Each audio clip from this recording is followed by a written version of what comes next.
विनोद कुमार शुक्ल दुनिया के उन चुनिंदा लेखकों में शामिल हैं जो सोचने को तस्वीर की तरह रखते हैं। यानी उनका खुद का मानना है कि तस्वीरें उनके जहन में पहले आती हैं और शब्द बाद में आते हैं। यानी वो शब्दों के सहारे तस्वीर बनाते हैं।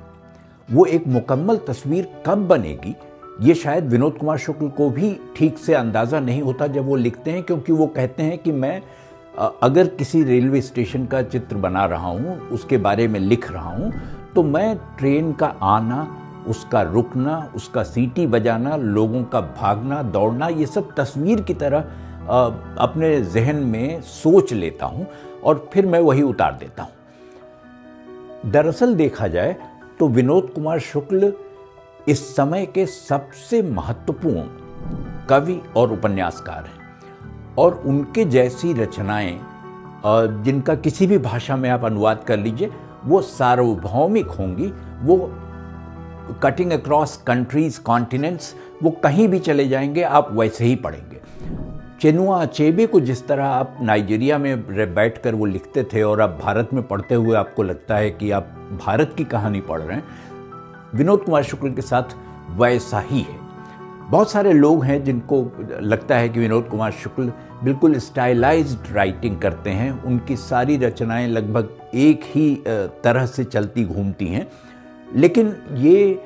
पूरी बात नहीं है, क्योंकि विनोद कुमार शुक्ल अपने व्यक्तित्व में ही कवि हैं, अपने व्यक्तित्व में ही उपन्यासकार हैं। आप उनका उपन्यास पढ़ें या उनसे बात करें, आपको दोनों में बहुत फर्क नहीं दिखाई देगा। चाहे वो अपने घर के बाहर की टूटी हुई जो रेलिंग है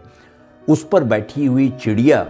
का नाचना देख रहे हों, जिसके नाचते हुए बिंब को वो देखते हैं कि कैसे आदिवासी आकर उनके घर के सामने नृत्य करने लगते हैं, खुश हो जाते हैं क्योंकि चिड़िया नाच रही है। मुझे कई बार ये लगता है कि विनोद कुमार शुक्ल का सही आकलन, उनके योगदान का सही आकलन बहुत समय लगेगा उसमें वो कर सकने में। ऐसे आलोचकों की कमी नहीं है जो ये कहते हैं कि विनोद कुमार शुक्ल ने इस विषय पर कुछ नहीं लिखा, उस विषय पर कुछ नहीं लिखा, लेकिन इसका संस्कृत में एक निकष है कि आप लेखक से ये नहीं पूछ सकते कि वो कहाँ से लिखना शुरू करे और कहाँ ख़त्म करे। विनोद कुमार शुक्ल को भी ये अधिकार है और होना चाहिए था, और ये प्रश्न उनके लिए मुझे लगता है निरर्थक है। उनके बारे में ये बात कही ही नहीं जा सकती है। उनकी कविता जो लगभग जय हिंद से शुरू करके और अंत में उपन्यासों तक आते हुए नौकर की कमीज़ की बात कर लीजिए, या आप दीवार में एक खिड़की रहती थी, या खिलेगा तो देखेंगे, और फिर जो उनका मुझे लगता है कि सबसे महत्वपूर्ण योगदान विनोद जी का है वो बाल साहित्य पर है, जिसमें एक वो बच्चों के लिए कहानी लिखते हैं और चूंकि वो उतनी ही सहजता से अपनी बात कहते हैं तो अटपटा बिल्कुल नहीं लगता। ऐसा नहीं लगता आप उनकी बाल कथा पढ़ें तो भी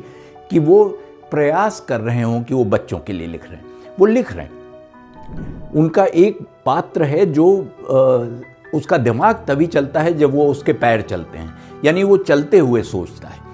जब इम्तिहान में उसको पर्चा देना होता है तो उसकी समस्या होती है क्योंकि वो सोच नहीं पा रहा है, क्योंकि उसके पैर नहीं चल रहे, और क्लास में जो इन्विजिलेटर है वो उसको खड़ा नहीं होने देता, उसको चलने नहीं देता, और वो बच्चा इस वजह से असफल हो जाता है। अब कल्पना करिए ऐसे किसी दृश्य की जिसमें ऐसा हो कि आपका चलना आपके सोचने से जुड़ जाए।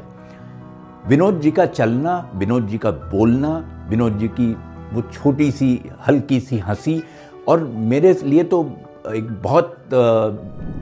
मतलब सुखद सा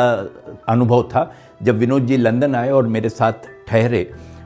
और मैं एक छोटा सा किस्सा उसका बता दूं कि विनोद जी को ये बहुत कष्ट होता था ये देखकर कि उस समय मेरी पत्नी और परिवार लंदन में नहीं था, कि भोजन मैं बनाता हूँ, पानी उनको मैं देता हूँ, चाय बनाकर मैं देता हूँ। तो उन्होंने कहा मधुकर जी ये ठीक नहीं है, मैं भी कुछ करना चाहता हूँ। तो मैंने कहा रहने दीजिए, आप मत करिए, लेकिन वो नहीं माने और उन्होंने कहा कि मैं और तो कुछ नहीं कर सकता, बर्तन धो सकता हूँ। वो गए किचन में और उस दिन उन्होंने 1 प्लेट और 2 गिलास तोड़े। तो मैंने विनोद जी से कहा कि अब आप रहने दीजिए, आप इतना भी आप योगदान मत करिए, मेरे लिए इतना ही पर्याप्त है कि आप मेरे साथ हैं।